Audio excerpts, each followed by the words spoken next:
Hi everyone. So today we are going to discuss about the data types in Python. So we will see what are the different data types that are available in Python. How can we see each and everything.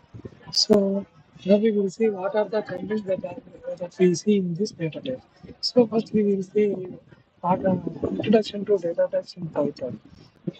Then we will see the numeric data types in detail. Then we see the text type. Then we will see the sequence, that is list, tuple, and range. Then in the next one, we will see mapping data type, that is dictionary. In the last one, we will see the set type, that is set and policies. So these are the different data types that are available. So which we are going to discuss about them. So now let us move forward. So now we will see the data types in Python.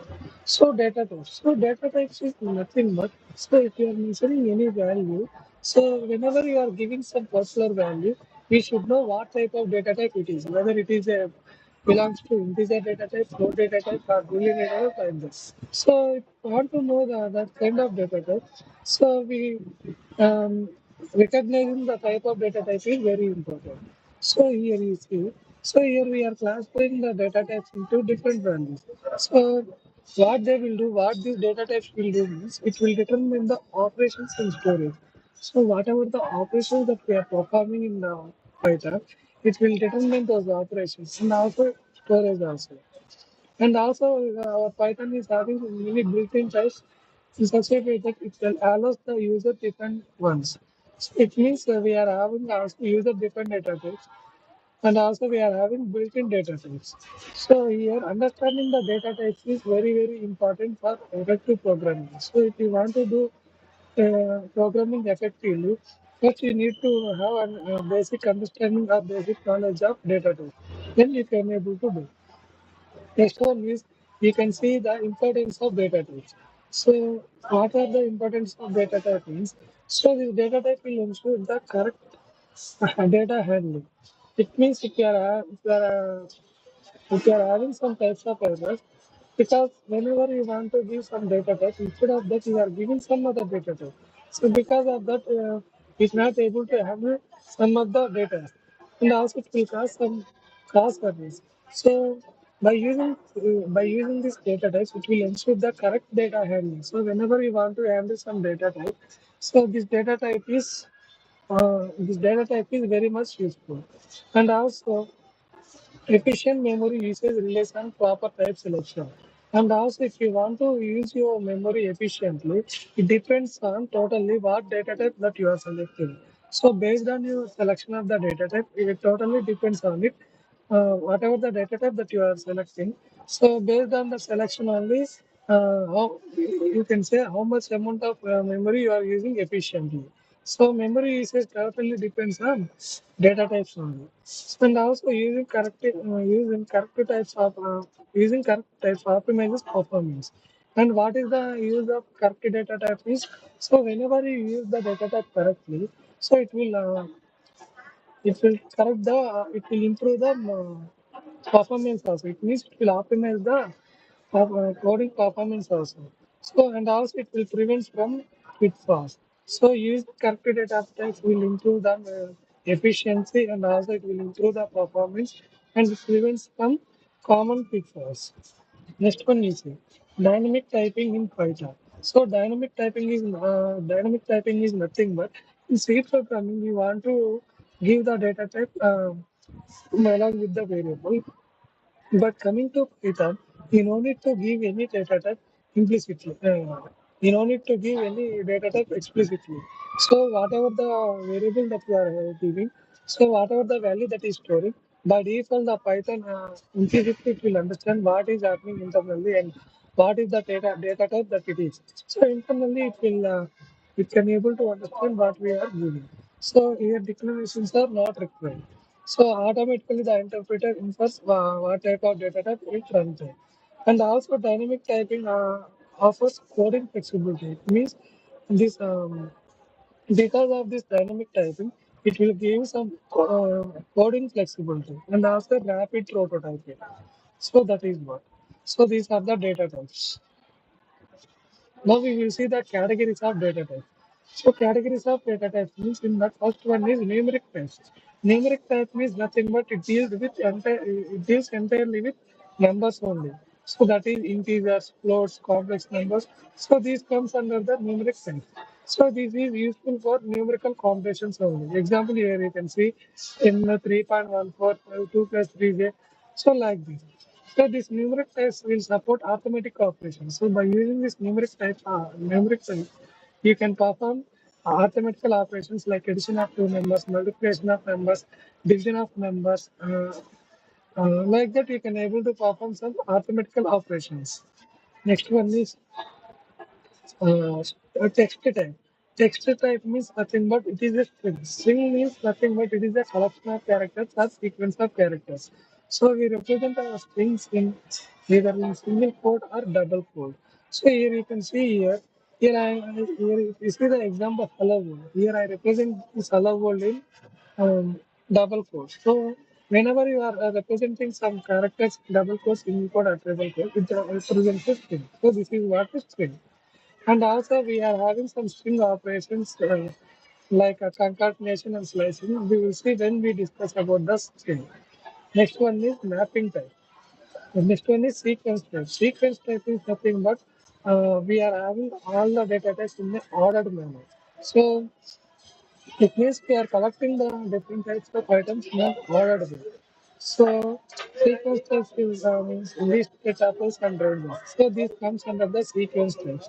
And also here ordered collection of items. It means here every item will be collected in some particular order. There will be some order here and different characteristics in mutability. And also there are having some characteristics here. So some are mutable and some are immutable. So for everything there is some characteristics. So we discuss everything when we are entering into the Python data structures. And here you can see steps support indexing and slicing for element access. So these sequence type data types also will allow some kind of concept that is indexing concept and slicing concept. So when we use this indexing and slicing is when we want to extract some particular element or when we want to extract some element from a particular sequence, then we use this indexing and slicing. So the sequence types also support the slicing. Next one is mapping type, that is dictionary. So dictionary means nothing but it will store key value phrase. It means left side represents the key and right side represents the values. So the dictionary means key value phrase. And also this is one of the efficient lookup by key.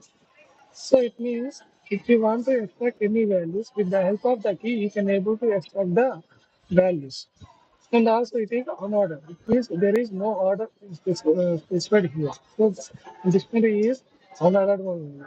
And also this dictionary is very perfect for representing structured data and configurations. So by using this dictionaries, we can represent the data in a structured manner and also we can represent the configurations accordingly. Next one is set types. So in sets also we are having two types of sets. One is sets and another one is frozen sets. And both are having some similar property that is it is unordered collection of unique elements. Unordered collection means there is no specific order and also unique elements. Unique elements means nothing but there should not be any duplicate elements. There should be only unique elements. There should not be any duplicate elements. But previous data types like list and tuples, we can have duplicate elements. But here we cannot have any duplicate elements. So it will eliminate, even if we are giving duplicate, it will eliminate those duplicates and it will print only unique elements. And also we are having some kind of operations in set types that is union, intersection and difference. Next one is Boolean data type. Boolean means nothing but it represents the truth value, whether it is true or false like that. So true means true represents 1 and false represents 0. So this is very important for the logical operations. So whenever you are performing some logical operations, this Boolean data type plays an important role and also for control flow also. So Boolean types are fundamentals for decision making in programs. So whenever you want to make some decisions in programs, these Boolean data types are basic fundamentals. So by using these Boolean data types, we can able to make the decisions in some certain programs. So this is what the categories of data types. Now we will see the numeric data types in detail.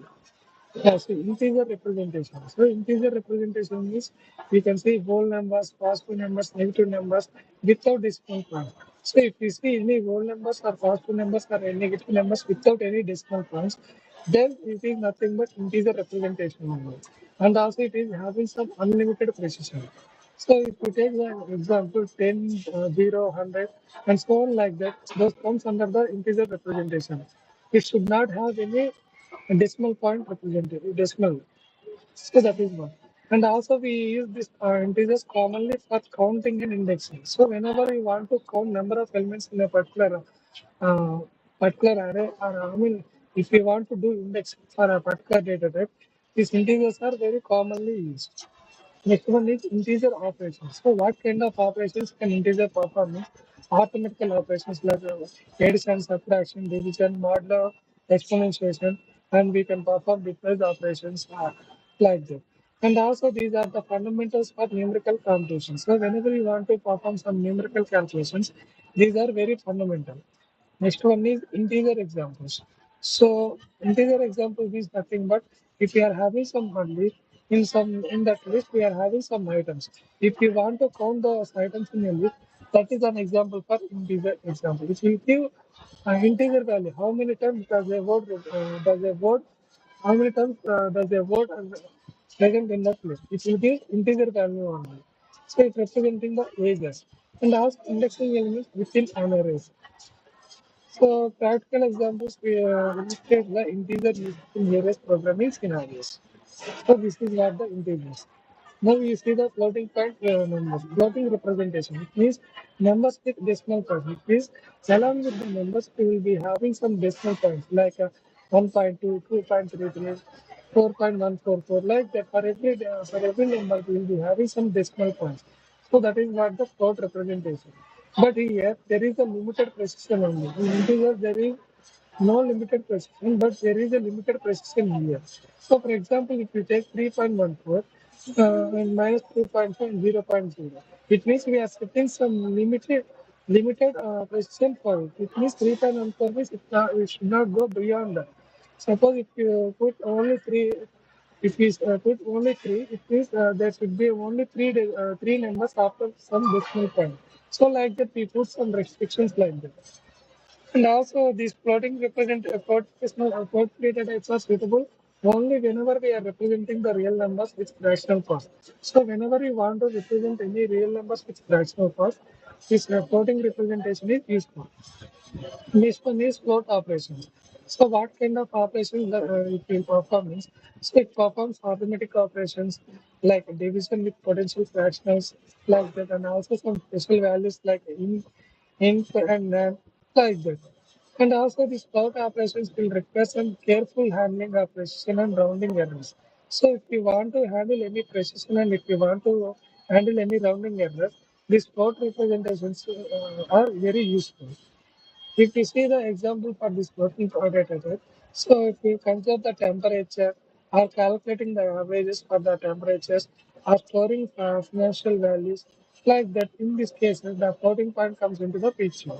So floating point numbers are very important for scientific and engineering computations. So in engineering also, if we want to do any calculations, this is very important. Yes, complex numbers. Already you know how it looks like. It looks like a plus ib. So where I means nothing but it is an imaginary number, and a means nothing but it is a real part. So that is one. And complex numbers are we use these complex numbers in advanced mathematical and engineering applications. And what type of operations this complex numbers performance? It can also perform mathematical operations. Like we can accessing the real and imaginary parts. And also we can access those numbers by using the real part and imaginary part. And conjugate and absolute value calculations. And also these complex numbers operations are supported by Python's built-in functions. So Python's built-in functions only will support these complex number operations. Other built-in functions cannot be supported. Next one is complex number examples. Here we see complex number examples. uh, That is electrical engineering calculations. So electrical engineering calculations. So whenever you want to do some electrical engineering calculations, their complex number examples comes into the picture. And also if you see quantum mechanics simulations also. Next is signal processing. So these are the examples for complex numbers, and these are very important for specialized domains. So we use these complex numbers especially for specialized domains only, which requires some complex arithmetical operations. So these are the complex numbers that we see. Uh, so string, we will see the entire string concept when we enter into the string. But here we are going only with the we are going with only data types only. These are the sequence list operations and all.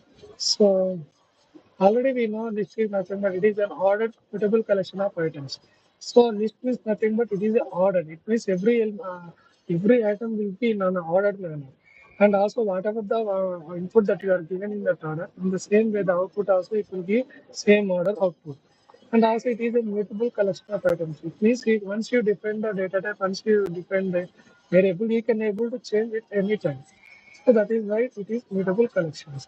And also we are enclosing these numbers in square brackets. Here you see here, 1, 2, 3 are enclosed in square brackets. So that is the list representation. And also these are very versatile for storing and manipulating calculus of data. So if you want to store various data types and if you want to manipulate the data, so this list is very, very important. Next one is list operation. So what kind of operations that we perform is that we can able to add the elements, remove the elements, modify the elements. We can do the indexing, slicing, and various list methods. So these are the operations that we can able to perform on list. And also these operations are very important for dynamic data management. So whenever you want to change the data dynamically or whenever you want to manage the data dynamically, this is very important. So we'll see all the examples and all the methods and all when we discuss this concept. So list comprehension, it means this is the shortcut to create some programs instead of multiple lines. So it will also offer a compact and efficient way to generate the list. This suppose also it is an ordered means I already said it is immutable. Immutable means once you create it, you cannot able to change it. And also we are enclosing this tuples in parentheses. So you can see 1, 2, 3, which is represented in parentheses. So this is the representation of the tuple. And also these tuples are very perfect for representing fixed collection of data. So whenever you want to fix some data whenever you want to have some fixed collection of data, then this tuple is very important because once you are fixed, you cannot able to change. With tuple operations, what kind of operations that tuple is like list only, it can also perform indexing, slicing, and counting elements. But this immutable nature always prevents the modification, which we cannot able to update the elements or we cannot able to add or remove the elements. So this is what. So that's why these tuple operations are also similar to the list only, but it is immutable, that is mutable. So that's the difference. And when to use these tuples means, so whenever you are fixing some records in some field, so we have to use the index place. And whenever representing this fixed records, it will returning multiple values from functions. So it will ensure the data integrity. So when tuples are available for scenarios means when tuples are valuable for scenarios requiring data immutability and integrity. So whenever your data is requiring immutability and integrity, then this tuple concept is important. Next, range. So range means nothing but it will generate some sequence of numbers from some particular point to another particular point. It means there will be some starting point and ending point, and ending point will be excluded. So within that range, we will be generating some sequence of numbers. So that is starting step and ending step. In between them, all those numbers are generating, and this is used for the iteration. And these ranges are more memory efficient for creating some sequence of numbers. So whenever you want to create some sequence of numbers efficiently, then this range function is very useful. And also range uses. So where we will use this, we will use it for the loops. So that it will create the list of numbers. And whenever we generate, generating indices for data structure. So whatever the data structures that we are having, it will generate some indices. And also, these ranges are fundamental for controlling loop execution. So what this ranges will do, it will control the loop executions. And also it will control the index generation. So that is one. Suppose if you see the range examples like giving 0 to 9, so it will generate all the numbers from 0 to 8, it excludes the 9. So that is one. So we see all the data types.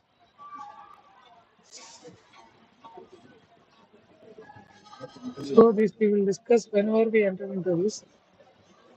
Boolean data types, I already said it represents truth values, whether it is true or false. And also we use this Boolean values for logical operations and control flow. So, and also these are the fundamentals for decision making. So, whenever you want to make some certain decisions in a program, it is a fundamental concept. And Boolean operators. So, Boolean operators like logical operators and or not. So, if you combine and negate the Boolean values, so here we are combining and negating the Boolean values. So, these Boolean operators will form the basis of conditional logic. So that is one. Next one is truthiness and falseness. So it means the values which evaluate to true or false in a Boolean context that is used in conditional statements. So understanding this truthiness and falseness simplifies the conditional logic. Just if you want to understand what is truth and what is false, it always requires a logic only, conditional logic only. Based on the conditional logic, you can able to understand. Boolean operations, you can able to perform this kind of operations while those we can use this if really else statements like that. We can use conditional statements while loops and all. So this is what the data types in Python. In the next video, we come up with a new concept. So if you like this video, please like, share, and subscribe. So if you have any doubts, please write a comment in the comment section so that I will give reply. So thank you.